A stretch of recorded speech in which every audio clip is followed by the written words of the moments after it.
and Facebook will be soon. All right. Got some people joining us here on Instagram. Hi, Nusha. Shauna, is it? Noaz. Thank you for joining us. And yep, we're live on Facebook as well. All right. Hi. Always takes a second to set up the, the technology side. Mm-hmm. So how did you take on anything around intuition this week? Because we focused on intuition, I was a lot more alert.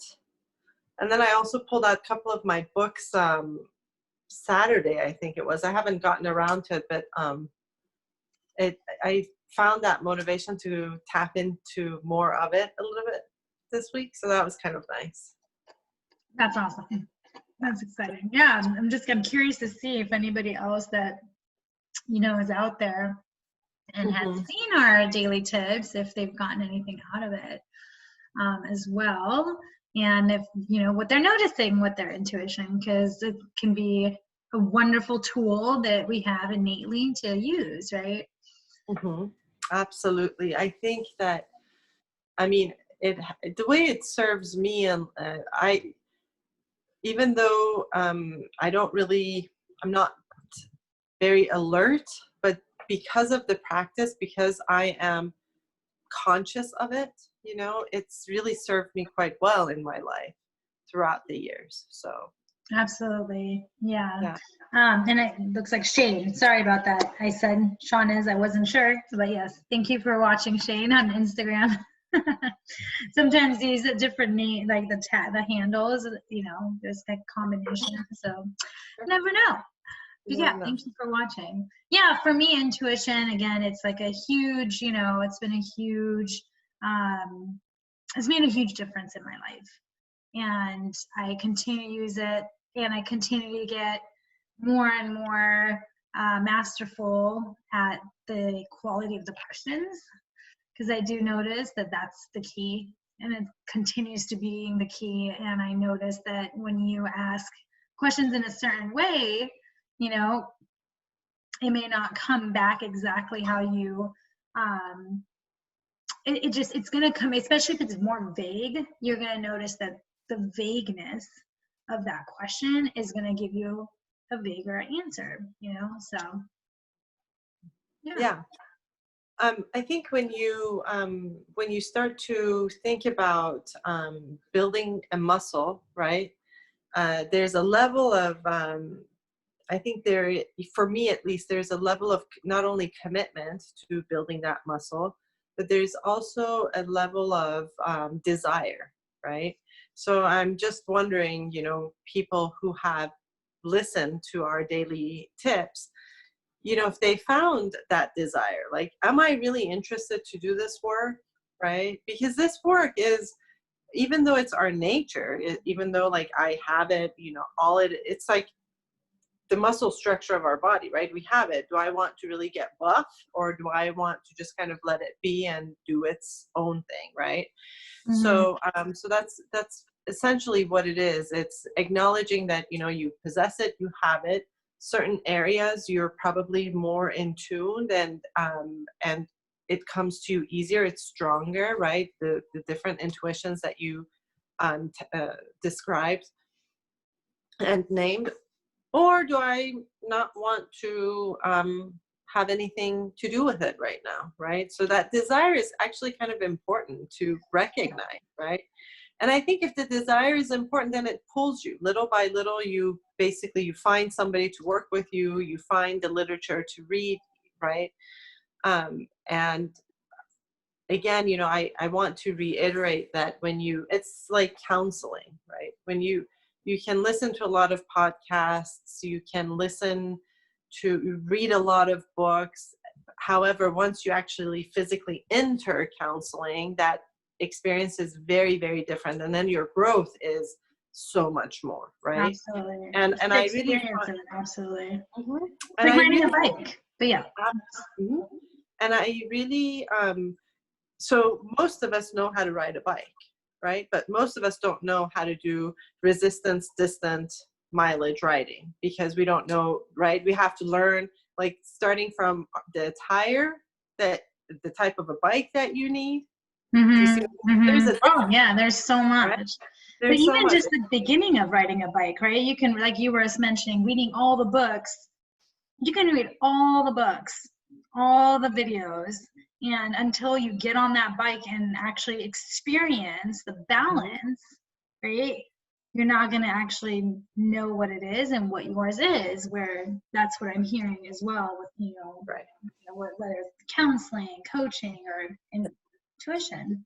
Yeah. So my suggestion, to the people that are listening to us or watching us is, if the desire is there and you want to go, afford yourself the opportunity to learn on your own, and then also have a coach who can coach you through the process and answer your questions and confirm your issues, right? That you start to run across or, face or whatnot.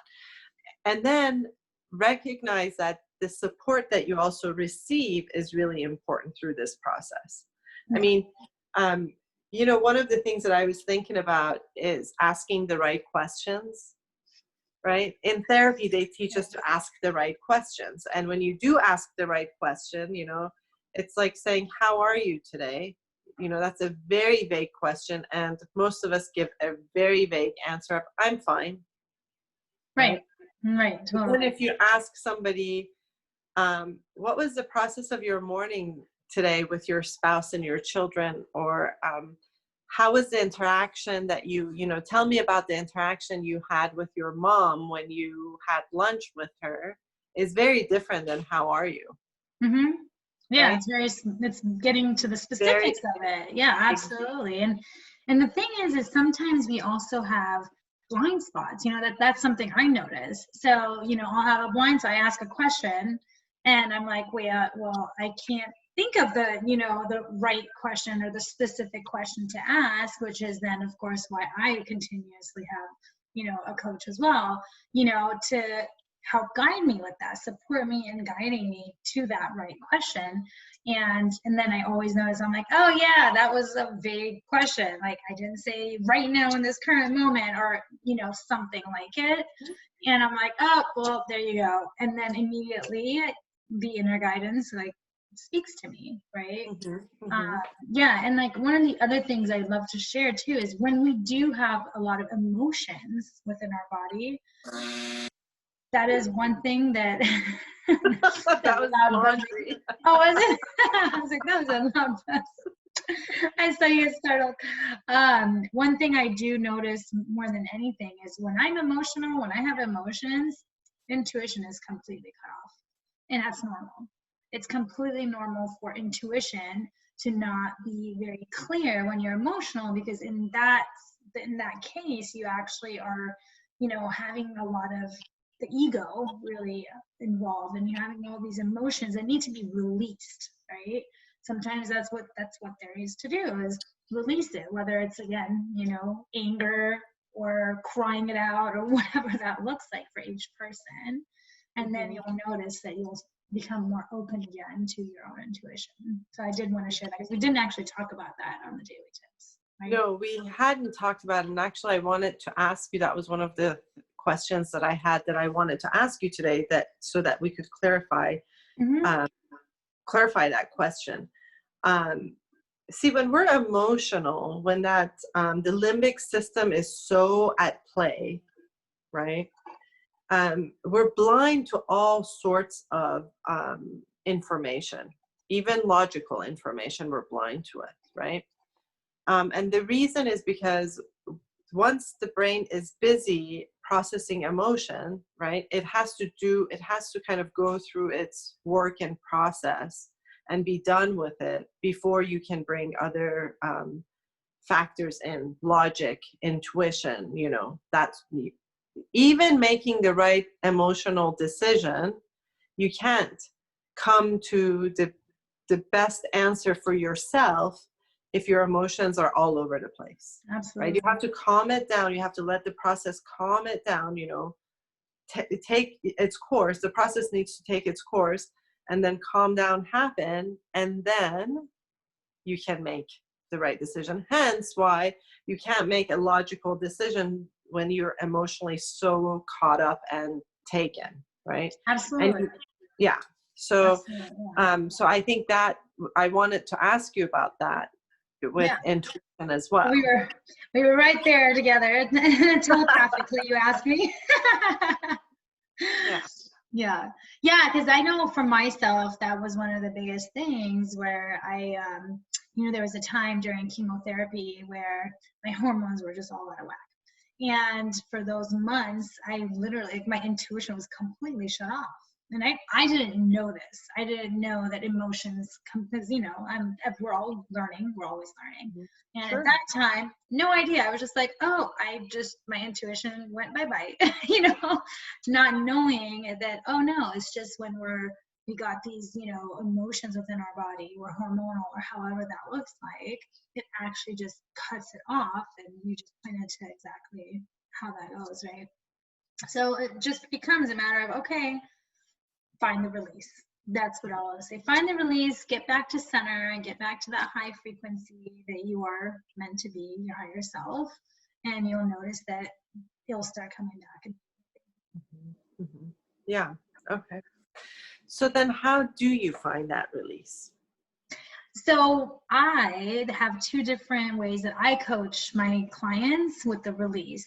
And I know we did one around this like a while ago, where you have getting in touch with your feelings, right? So you definitely want to be aware of whatever it is that you're feeling.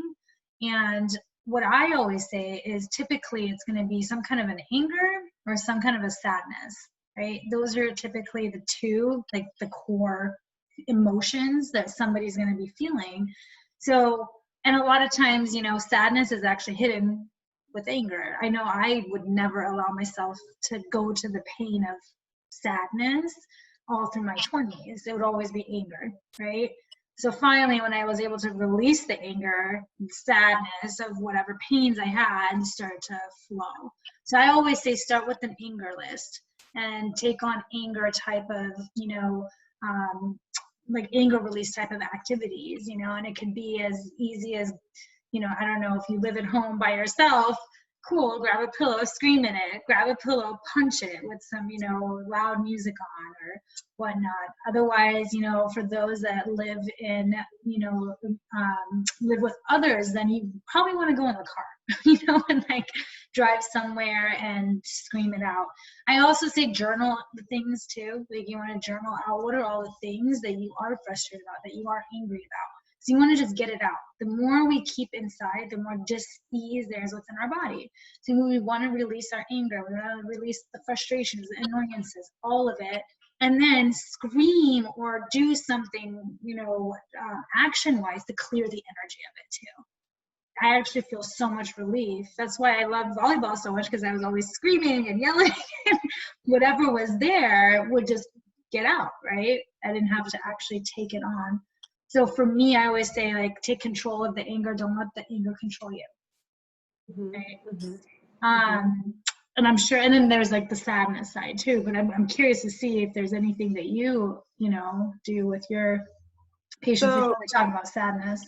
So there are steps, right? So for example, like right now, if I think about, I'm going to go release my anger, and if I haven't thought about the anger, right? If I haven't thought about what I'm upset about, what I'm angry about, what am I going to go release? So punching a pillow or screaming into it isn't going to be helpful. Right. So it's like journaling at first, right? That would be the first step. Yeah. So I think the process of this is to really sit down and give yourself that opportunity to go over things and events and people, in relationship to experiences that you've had that you hold resentment, anger, sadness about, right? Yeah. And then you have to almost write them down. And then you have to journal on each topic. Like you have to write it out, right? And then those emotions wake up. Those and memories allowing them to come, right? And then so then once the emotions wake up, that the memory bank opens up and you've allowed it to happen, then you can actually release it, right? Yep. And you know, releasing sadness, and these are very individualistic practices. Some people go for a run, and that rhythm of running helps them, right? Walking, I know, is a very, very good way of releasing emotions. And it doesn't even matter what type of an emotion that you're, you know, whether it's sadness, anger, happiness, you know, whatever it may be. Any exercise, really, for that matter, right? Right. And then the thing that is really important for us to take into consideration here, Anuschka, is that if I don't give myself the opportunity, and if I don't allow myself, afford myself that opportunity to go through an emotional process, right, then I'm just blocking because I'm fearful of what the outcome may be. Yep.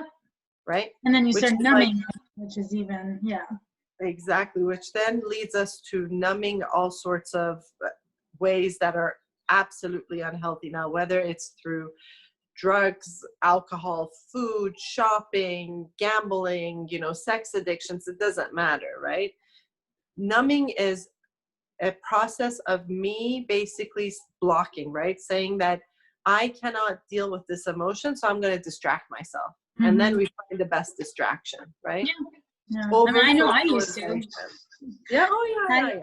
I used to in my 20s, like drinking and, you know, going and dancing, you know, that was my suppression mechanism, you know. And there's nothing wrong with partying.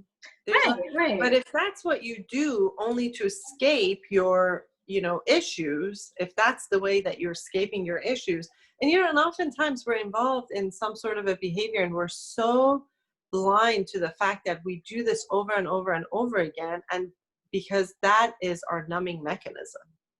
So I mean, I'm sure maybe in your 20s, if I had approached you and said, hey, don't you think you're partying too much? You would have said, no, everybody at my age parties this much. You know? Don't you think you're drinking too much? You would have, right? Because we don't even realize it until something happens, or we have a little bit of age, you know, on our side where we have wisdom and we can look back and say, that's what it was. Or an experience that like opens your eyes and awakens you, right? Yeah, because I know for me, that's, you know, that's what I would do. And I didn't feel any of the, you know, sadness very much, you know, to the point where people thought I was really cold. And I was like, that's interesting. I'm one of the most sensitive people I know. And that's the persona that I had. That's the front that I had, right? Again, protection mechanisms. And then now, you know, obviously with my brain tumor journey and everything, I went through a huge healing process. And I was actually grateful that I was still hormonal with some chemo and had days and days of just crying because I felt like I was finally able to release whatever I had held in for so many years, right? And it was very relief, like it was like a huge relief for me, actually. It felt so much lighter to just get it all out. So it's like, yeah, so similarly with sadness, you know, again, same, right? You journal it out. Like, what are the things that make you sad? I mean, there's a lot right now happening, and I feel like the world, it's actually quite easy to get there. And there's things from the past, like things that we dealt with in the past, and allowing it, you know, going exercising, like you said, or really allowing yourself to cry. Like, I know as soon as my throat is a little bit like starts to clog up, I know that it's time for tears to be released, right? And I've been doing that a lot this week. So and I'm like, you know, and I even did it on a client call earlier, and it was more out of tears of joy, you know, and it's like there's nothing wrong with that, right? And just allowing yourself to feel the feelings and letting them come out however that needs to be. Absolutely. And this is the journey. The journey is to start to really get to know yourself. And you know, and this is something else that I think it's so important to share. Sometimes I feel like, and clearly, you know, as a clinician, sometimes you're like, all right, I mean, how could I possibly know myself any better? And the reality of it is that we're humans, so we evolve and we change and we grow. And so this process of getting to know yourself and your body and your body's reactions is a never-ending process. right? It's a never ending process. And that's what I really love and enjoy about it too, Yeah. is that, you know, I can really, I just have to afford myself that opportunity and say, okay, you know what? It's okay for you to open this door and get to know yourself in this little, you know, area. You know, when you said your throat, I have a Iranian friend. She's so funny. She used to say, I have to say this or it's just going to ball up in my throat. And then, you know, translate, that's like a direct translation from Farsi to English. And we used to just always laugh at her. And then she would say things that were very emotional, but she had this like cute way of saying, if I don't say it, it's just going to like curl up in a ball in my throat. And, you know, and so, yeah, and some people sense their intuition there, you know, and so that's what it is. Like all of a sudden, feel like somebody's just like, I mean, I have a couple clients that have this like sensation here, and it'll close up, it'll feel contracted when something is a no, or when they've been not speaking their truth, because it's the throat chakra, right? So it's like all right here. So I would love to share what, like, I don't know, Wari, I don't know what your actual name is, but that's the handle. She says that I had aggressive bladder cancer 7 years ago at the age of 34, and now 7 years later, 2 tumors have been discovered on my spine. Not sure whether they are cancerous. Carrie, okay, hi Carrie. Not sure whether they are cancerous yet, but it does make me wonder why. Yeah, this is, so I'm so sorry to hear you're going through this. I absolutely can relate with you so much, and I've done a lot of work around, you know, discovering, you know, what is the cause of cancer, what is the cause of any disease, really, right? This disease is dis-ease within the body, and you know, and I can actually write with you offline as well, because I have some really great, you know, resources and whatnot that I can give you if you're interested in discovering what it is, you know, that could cause something like this. For the most part, it comes down to imbalances within the body that we haven't healed. The brain tumor I had, I'm very, very clear that it had to do with some resentments and, you know, anger that I had held on to. Yeah, absolutely. She said, yes, please. Absolutely. I will reach out to you. And, you know, just depending on what part of your body, different cancer tumors and whatnot, and, you know, end up showing up, it's just, you know, there are ways to go back and say, okay, what trauma did I end up having at some point in my life that manifested itself in this way? And you can be, and it's like, there's this new documentary I was actually watching last night. It's, and again, I'll share it with you, but I'll share it on here too. It's the German new medicine. And one of the things that they point to is that everything that we end up having is literally related to some kind of a trauma that we've experienced. And you can be the healthiest person ever, like I was, as you know, especially like when the tumor was discovered. And you can still have something manifest within your body. And so it becomes like this discovery, and you really want to just not make yourself wrong in any way and just be with it. Because I am, you know, like I totally get it, relatability here. And I will definitely reach out to you so we can have more of a one-on-one conversation around that. But if there's anything else that you want to share right now, feel free. Otherwise, Samar, I don't know if there's anything you want to say. No, I think you covered it really well. Okay. I didn't when you read it, I didn't catch the last part of what she said. Oh yeah, she said, not sure whether they are cancerous yet, but it does make me wonder why she is having these tumors. Yeah.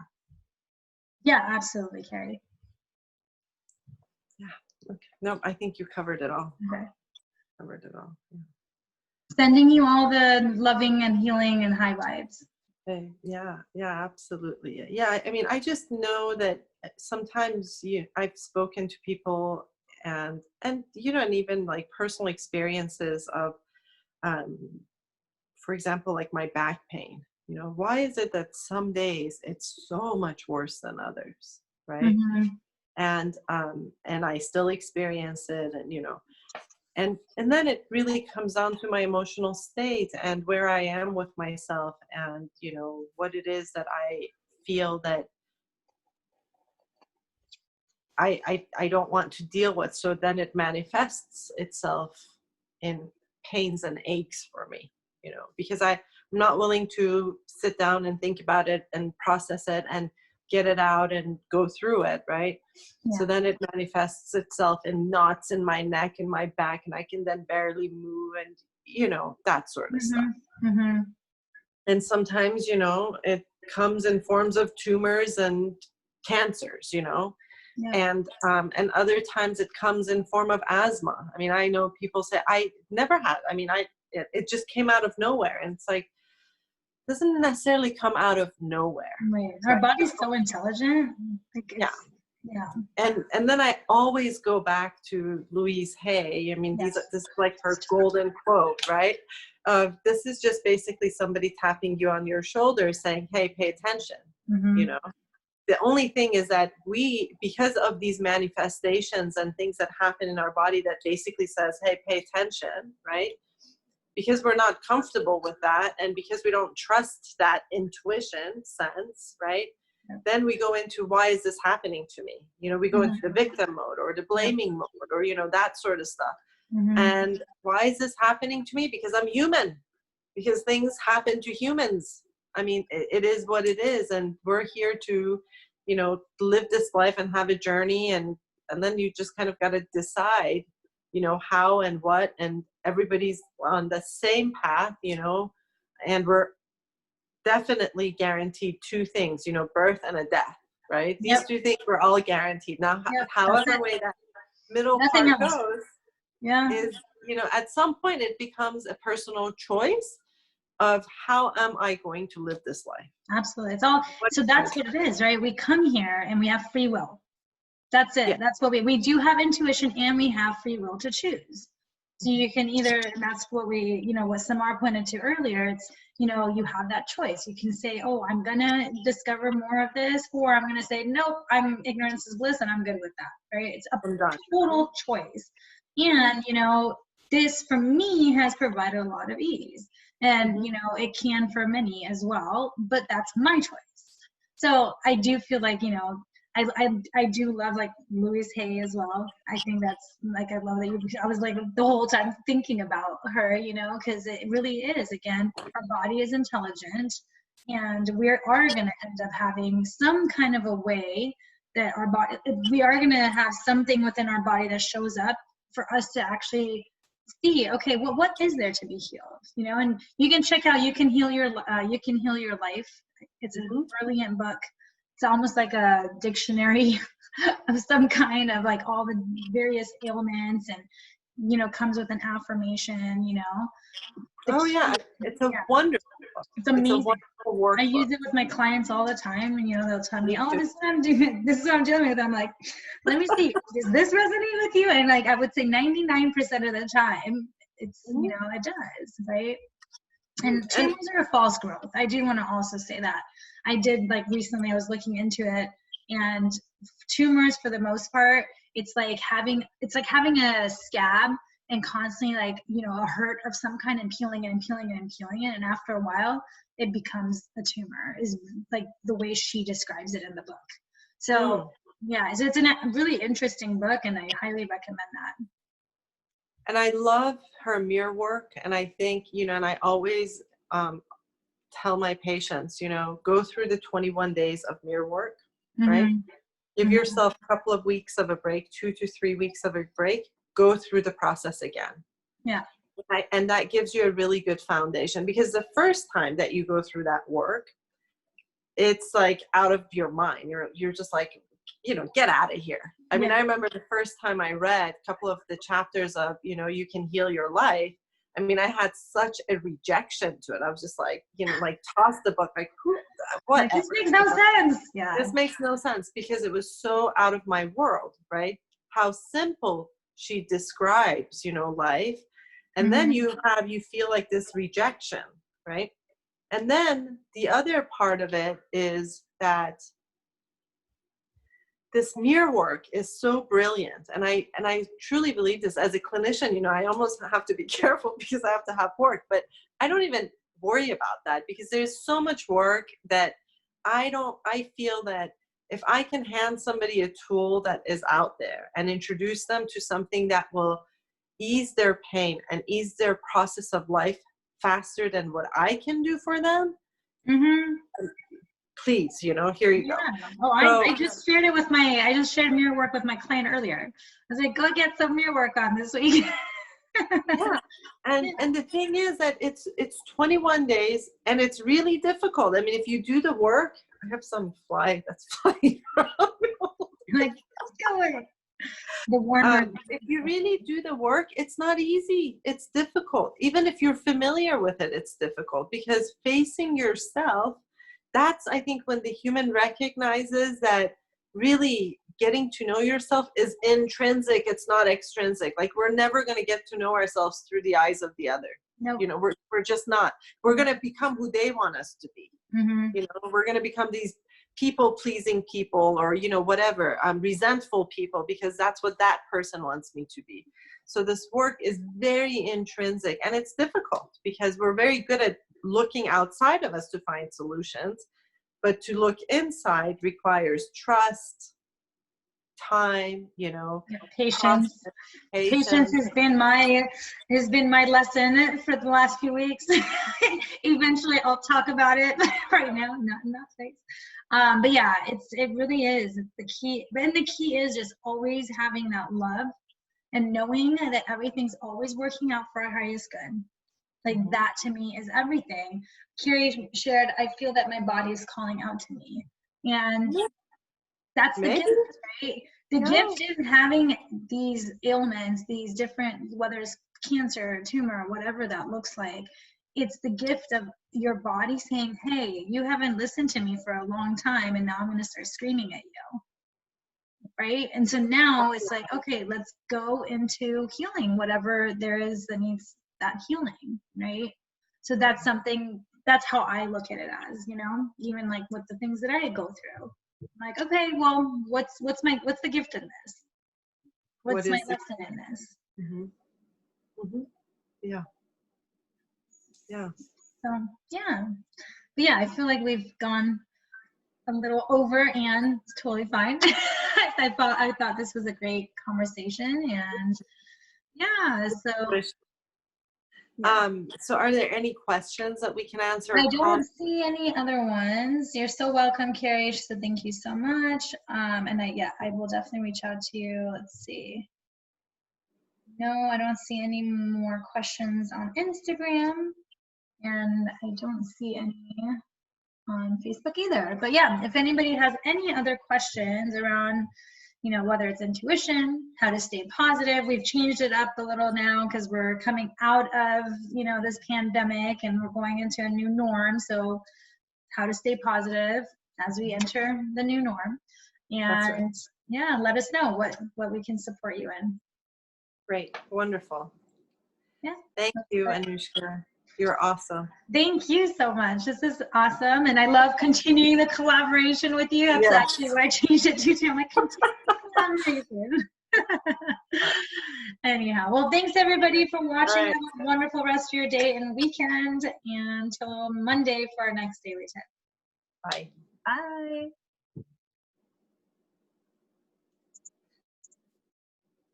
All right. So I have some good